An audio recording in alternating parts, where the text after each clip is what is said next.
अस्सलामुअलैकुम। मेरा नाम डॉक्टर आतिफ अली है and I am provincial treatment coordinator in Punjab AIDS control program. आज का टॉपिक बहुत मुश्किल टॉपिक है, that is HIV related stigma and discrimination. और आज की इस वीडियो का आगाज़ मैं एक बहुत मशहूर HIV एडवोकेट के कोट से करूँगा कि at the end of the day it is not the disease that kills the people, it is the hatred and the discrimination that do so. आम उर्दू में इसका तर्जुमा यह है कि बीमारी नहीं मारती, रवैया मार देता है, जुमले मार देते हैं, बंदे मार देते हैं, नफ़रत मार देती है। और ये एडवोकेट अकेले नहीं कहते, ये बात मोस्ट एट रिस्क पॉपुलेशन या जो हाई रिस्क पॉपुलेशन का हर वो बंदा कहता है जो HIV पॉजिटिव होता है, जैसे कि IDUs हैं, ट्रांसजेंडर्स हैं, प्रिजनर्स हैं, female sex workers, male sex workers, truckers, jail inmates या वो जो एक्सीडेंटली HIV पॉजिटिव हो जाते हैं। सब लोगों का यही कहना है कि यार रवैया मार देता है, चीज़ें नहीं मारती। पाकिस्तान इस वक्त second phase of HIV prevalence में है, यानी कि कंसंट्रेटेड एपिडेमिक में। कंसंट्रेटेड एपिडेमिक का मतलब कि अगर कोई एक हाई रिस्क पॉपुलेशन में HIV की प्रेवलेंस 5% से ज़्यादा है तो वो मुल्क कंसंट्रेटेड एपिडेमिक में होता है। अगर मैं हाई रिस्क पॉपुलेशन की बात करूं तो ये सब वो लोग जो IDUs, ट्रांसजेंडर्स, प्रिजनर्स या सेक्स वर्कर्स, ये हाई रिस्क पॉपुलेशन कहलाते हैं। ट्रकर्स, जेल इनमेट या वो लोग जो एक्सीडेंटली पॉजिटिव होते हैं, इनमें शरह कदरे कम है और ये हाई रिस्क नहीं कहलाते, लेकिन बाकी लोग हाई रिस्क कहलाते हैं। अब यहाँ समझने वाली बात ये है या समझाने वाली बात ये है कि IDUs, ट्रांसजेंडर्स, ये लोग दूर से नज़र आ जाते हैं। इनका दूर से पता लग जाता है कि नहीं यार ये वो लोग हैं जो अलहदा से ही हैं, या फीमेल सेक्स वर्कर्स या मेल सेक्स वर्कर्स का इतना नहीं पता लगता, लेकिन IDUs और ट्रांसजेंडर्स के बारे में हमें दूर से पता लग जाता है। और आम जिंदगी में भी हम उनके साथ कोई अच्छा रवैया नहीं रखते। कोई उन्हें जहाज़ कह रहा होता है, कोई उन्हें चक्का कह रहा होता है, कोई उन्हें खुसरा कह रहा होता है, कोई नई नई ज़बान, नई नई बातें, नए नए सिलसिले, उनका उस तरह से नहीं ख्याल रखा जा रहा होता कि जो आम इंसान या एक ह्यूमन बीइंग या जिसे अल्लाह ने बनाया उस तरह से उसका ख्याल रखना चाहिए, लेकिन हम नहीं रख रहे होते।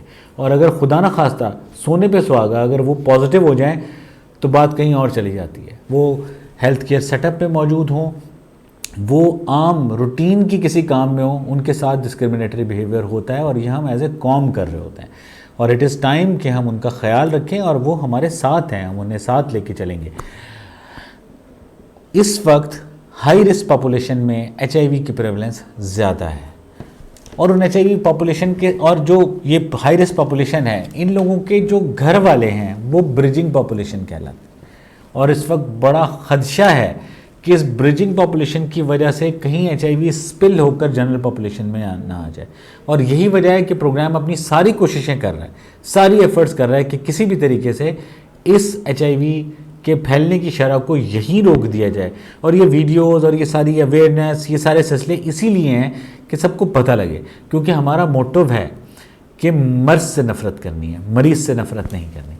और जहाँ तक हम सोसाइटी की बात करें तो सोसाइटी में हमारे साथ हम क्या करते हैं, एक सर्वे जिसे IBBS सर्वे कहा जाता है, इंटीग्रेटेड बायोलॉजिकल बिहेवियर सर्वे।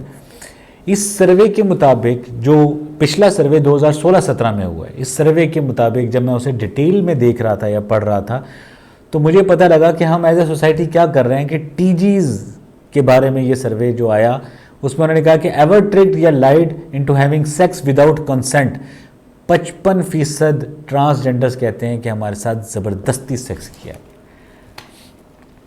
फीमेल सेक्स वर्कर्स की बात करें तो 48%, 50% फीमेल सेक्स वर्कर्स कह रही हैं कि हमारे साथ ज़बरदस्ती सेक्स किया गया। IBBS के सर्वे के मुताबिक MSMs कहते हैं कि 56% MSMs ऐसे हैं कि ज़बरदस्ती सेक्स हुआ है। सारी बात छोड़ें, PWIDs, 34% PWIDs जो IV ड्रग यूज़र्स हैं, जो नशे के आदि, जिनको हम आम तौर पर कोई जहाज़ बुला रहा होता है, कोई क्या बुला रहा होता है, दे आर सेइंग 34% कह रहे हमारे साथ ज़बरदस्ती सेक्स किया गया। ये IBBS का सर्वे हमें दिखा रहा है, हमें बता रहा है कि हम एज ए सोसाइटी किस तरफ जा रहे हैं। तो मैं यही कहूँगा कि HIV एक ऐसा मर्ज़ नहीं है जो हाथ मिलाने से, गले मिलने से, साथ बैठने से, सेम वॉशरूम यूज़ करने से ट्रांसफ़र हो जाए। तो आप उन लोगों के साथ डिस्क्रिमिनेटरी बिहेवियर ना करें। और एक बड़ा मशहूर नज़म है कि किसी बशर में हज़ार खामी अगर जो पाओ तो चुप ही रहना। किसी बशर का जो राज पाओ या ऐब देखो तो चुप ही रहना।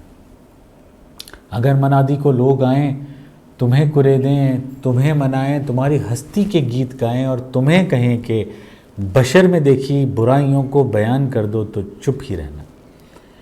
दलील ये है, जवाज़ ये है कि हमारी सारी बुराइयों को, हमारी सारी खबासतों को, अंधेरे लम्हों की लग्ज़िशों को वो जानता है। अगर वो चुप है तो मेरी मानो कि चुप ही रहना। तो आपका बहुत बहुत शुक्रिया, अपना ख्याल रखें। और मेरा यही मैसेज है कि मर्ज़ से नफ़रत करनी है, मरीज़ से नफ़रत नहीं करनी। बहुत बहुत शुक्रिया। अल्लाह हाफ़िज़।